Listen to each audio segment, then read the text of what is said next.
Before it was filled with luxury boutiques and Instagrammable storefronts, SoHo was something entirely different. A forgotten industrial wasteland, a haven for artists, a rebel heart in the middle of Manhattan. This is the story of a neighborhood that was born out of fire, built by visionaries, and eventually some say sold to the highest bidder. We're going to travel back in time to uncover the true origins of SoHo, how it became a creative sanctuary for generations of artists and dreamers, and how, step by step, it lost the soul that made it legendary. Was it inevitable? Or could SoHo have stayed true to itself? Let's find out. Long before art galleries and loft apartments, SoHo was fire, steel, and sweat.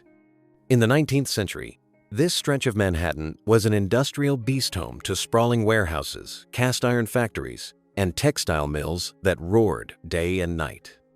This wasn't a place for strolling or shopping. It was where goods were made, shipped, and stored. It was the working engine of a city that never slept. SoHo streets were packed with horse-drawn carts, factory workers, and the constant clatter of machines.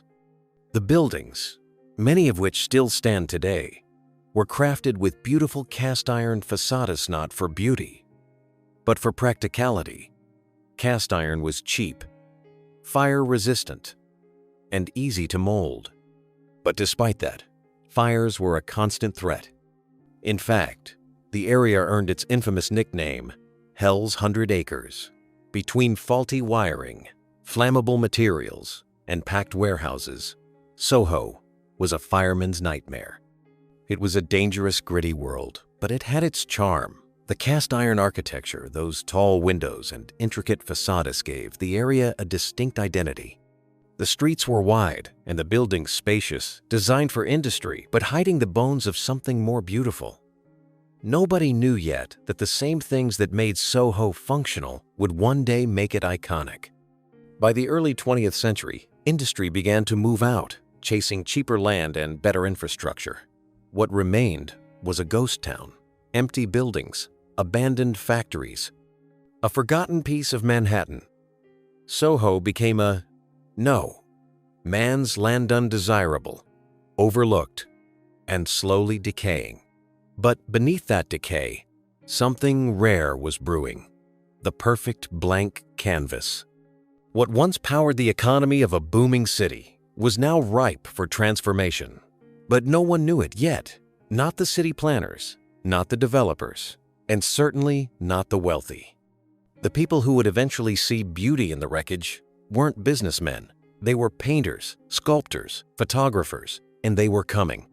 In the 1960s, SoHo wasn't on anyone's radar, not for real estate, not for business, not even for nightlife.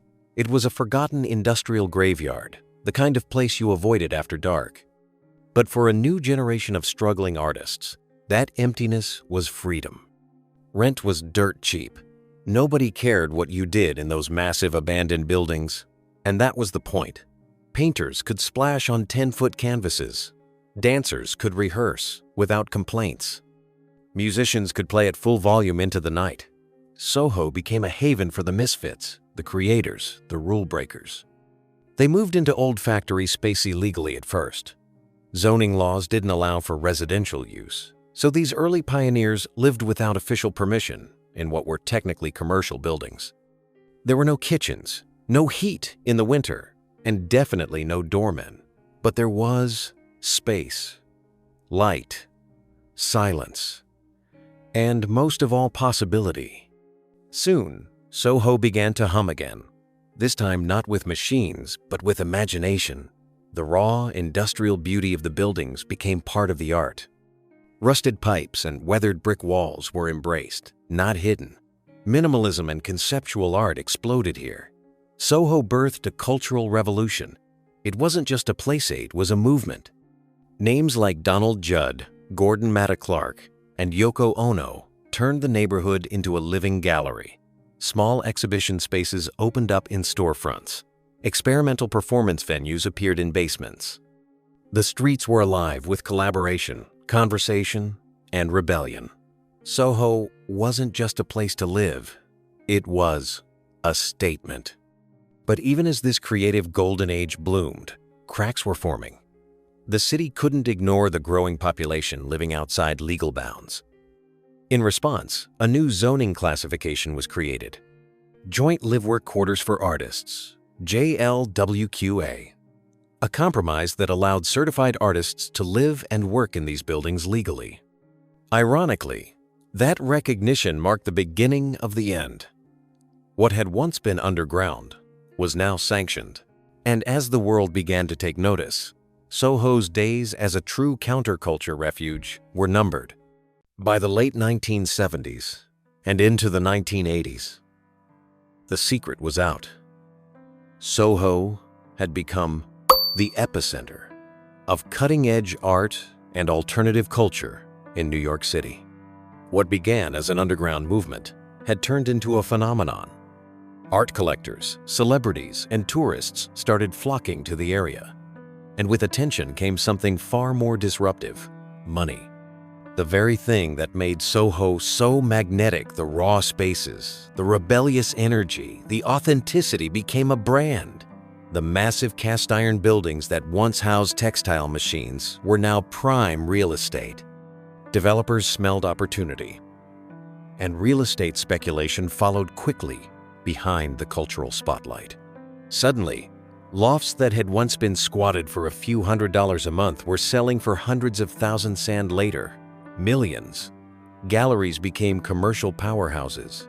The art world, once rooted in experimentation and defiance, grew more polished, more market-driven, and slowly, the soul of Soho began to shift.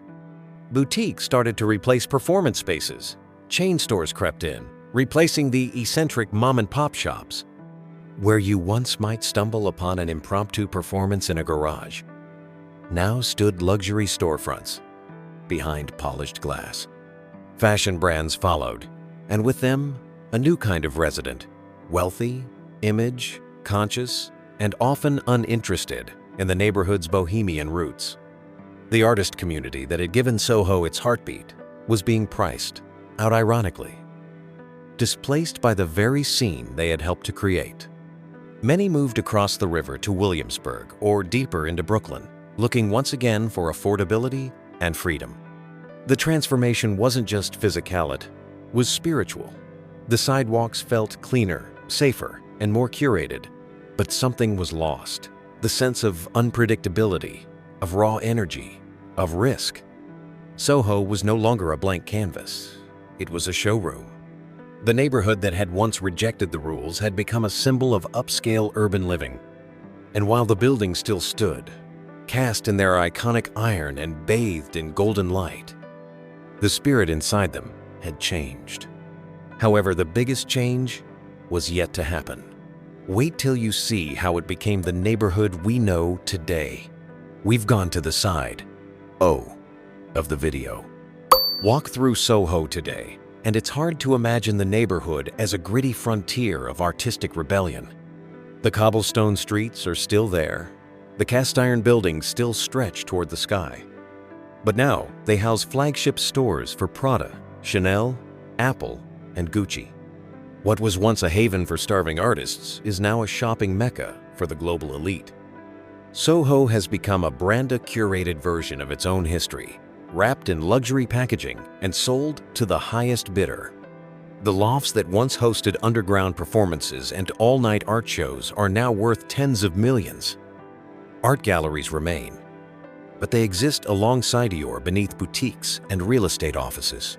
What used to be a place of possibility has become, for many, a symbol of what New York has lost. The spontaneity, the grime, the chaos, all traded in for sleek windows, clean sidewalks, and high-end coffee. It's not just that artists have left, it's that the conditions that nurtured them have been erased. The transition reflects a broader trend in New York and cities like it: the commodification of cool. Once a place becomes hip, the cycle begins: money follows culture, and then money displaces it. What's left is often beautiful, expensive, and hollow. But it's not all gone. Some remnants of old Soho cling to life: a basement jazz club, a decades-old bookstore, a graffiti-tagged alleyway where street art refuses to die. And for those who remember, or who know what to look for, the ghosts of Soho's past are still whispering beneath the gloss. Yet for many New Yorkers, especially the younger generations, this is the only Soho they've known. They sip oat lattes beneath vaulted ceilings once lit by neon art. They scroll Instagram while standing on the very corners where Jean-Michel Basquiat used to sell his first pieces. And maybe that's the irony of it all. Soho didn't die, it just got dressed up. It learned how to sell what it once gave away for free. As Soho evolved into a high-end destination, something far more intangible slipped through the cracks: its soul. What was once a radical, unpredictable space has become orderly, polished, and predictable. The raw energy that once pulsed through its streets, a messy, beautiful chaos born of rebellion and necessities, largely gone. Gone are the days of illegal loft living, of massive canvases drying by open factory windows, of experimental theater echoing through abandoned warehouses. The communal spirit, the cross-pollination between painters, poets, sculptors, and musicians, it's hard to find that now among gated condos and security cameras. But to say Soho is dead would be to misunderstand what neighborhoods are. They change, they evolve, and memories cling to architecture, to shadows, to small forgotten corners.